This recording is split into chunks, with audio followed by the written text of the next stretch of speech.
Guys, welcome back to the channel, and today we got a good surprise over here.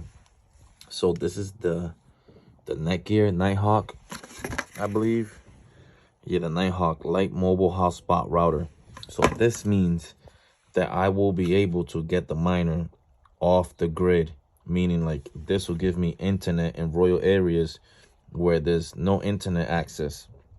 So what I'm gonna do with that, I'm gonna put the miner in the middle of the woods somewhere, off the grid location, and this is gonna get me to do that. So if you guys want to get your miner off the grid, this will be one good way how to do it.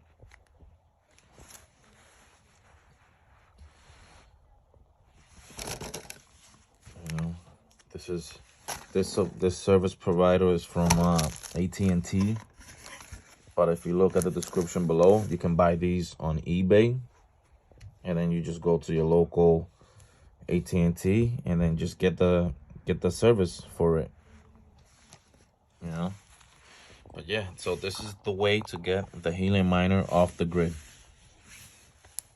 Remote internet, virtually anywhere.